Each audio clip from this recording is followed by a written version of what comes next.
Having a family member in a care home can be difficult, and while most people receive professional and compassionate care, what would you do if you had concerns that your loved one was being mistreated? Today, England's care regulator, the Care Quality Commission, is publishing advice for people who are considering using hidden cameras.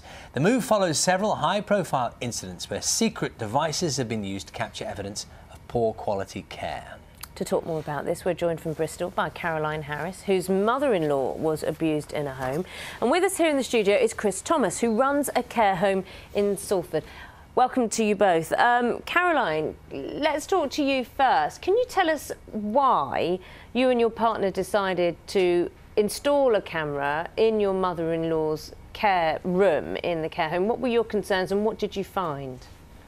Well, to be honest, our case is different from a lot of cases in that the reason that the camera went into the home in the first place was because my partner wanted to look after his mother himself.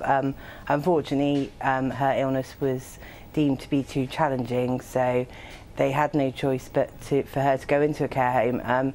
There was no concerns because if there was any concern, she wouldn't have been placed there in the first place. On the surface, it was a dedicated dementia care home, and on the surface it looked fantastic.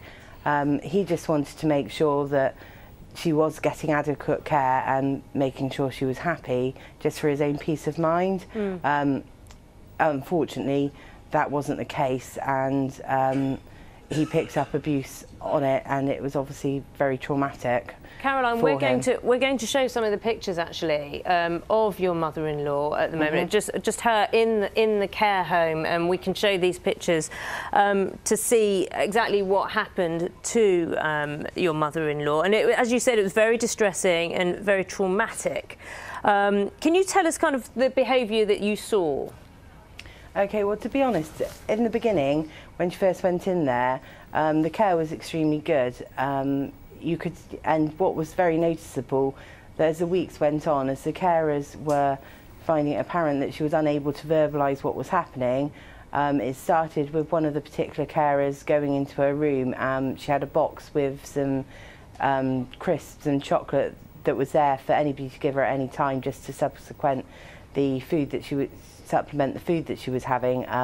Not because she wasn't getting enough food, but it was treats that we wouldn't expect the care home to have provided. So it was there for anybody to give her at any time. Now, they were going in the middle of the night, disturbing her and just helping themselves to handfuls of food.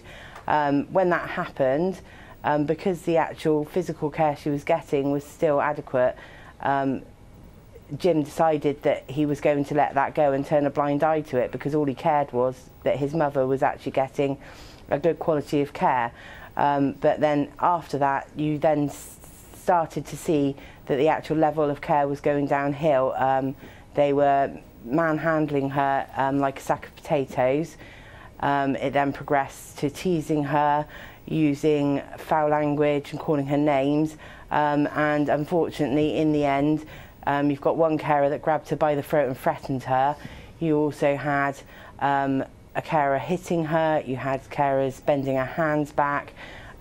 Just generally, the level of care was disgusting, and obviously they were hurting her, and it's terrible what they did, and I can't believe anyone could ever treat another human being or even an animal like that. It's just disgusting and shocking, and well, I was absolutely shocked. I thought he was being slightly paranoid by putting the camera in to begin with. Yeah. Evidently he wasn't, because that's why the abuse was found, and luckily it was found, because if it hadn't have been for the camera in there, the injuries that were sustained by Gladys wouldn't have been enough for anyone to have thought that it was abuse. The only reason the abuse was found was because of that camera. Yes, Caroline, I mean, it's so distressing. It's so distressing, even for outsiders, you know, watching what happened there. For the family, it must have been awful. Chris is with us here. Chris Thomas is Care Home Chief Executive.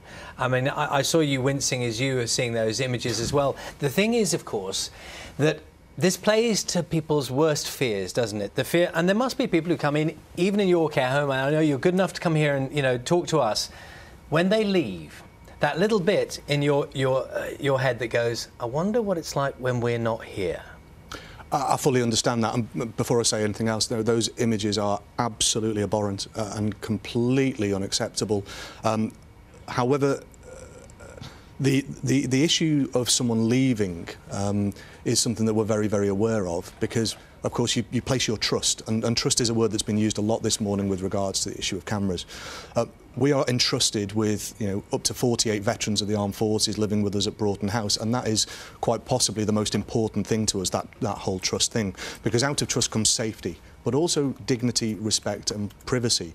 And any issue regarding the use of covert cameras, I think, has to bear safety and security as well as those. Can I ask you a couple of things then? Do you know if anyone's used covert cameras in your care home? I'm not aware of anyone using covert cameras. What would you feel if you thought that had happened? I mean, is it something you'd... It's an awkward one, is it? Would you welcome that? I mean, because on the face of it, if you know that your staff are treating people well, you would welcome it. Absolutely, and of course anything that enhances the safety of the residents that live at Broughton House is absolutely acceptable to us. However, I think there's a way to do it, and I think there's a consultation, there's a dialogue that could happen between relatives and residents, family members concerned, all stakeholders, to be honest. And if that consultation happens, there's no reason why this can't be a useful addition to the safety of the residents who are in care. Why can't cameras just be put in their rooms and then it's the people like Caroline would just be secure, knowing that these cameras are in? I think rather than just in public spaces, you know. Sure. The issue is that if you consider a residential home and individuals' rooms are like bedrooms in a house. If you have one resident who frequently goes and visits another resident for a cup of tea in the afternoon, then there's It's not about them, is it? It's about your loved one and how well they're being treated. It's not about their friends and whether they feel comfortable talking to your loved one, because they're there to be cared for.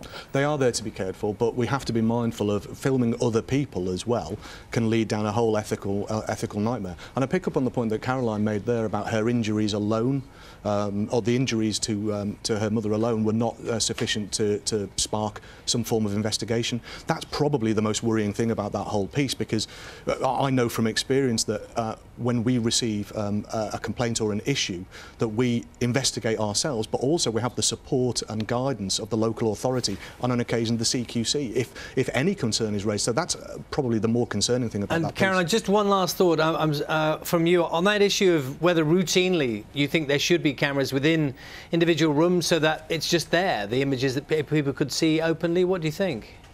I mean, definitely, we're great believers that CCTV should be in every single room, purely because of the fact that if we hadn't had the camera there, the abuse wouldn't have been picked up. And also we have been contacted in the last 6 months by actual care workers that are in support of cameras, because not only would be more than happy because they know they always do their job correctly, but if there's any false allegations from any residents, they can then get the CCTV back up and actually vindicate themselves to prove that they have been doing a good job.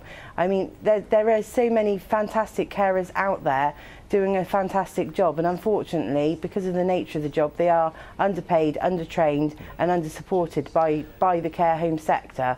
Caroline, thank you very much for sharing your story with us this morning. Thank you. And Chris Thomas, thank you for coming for us.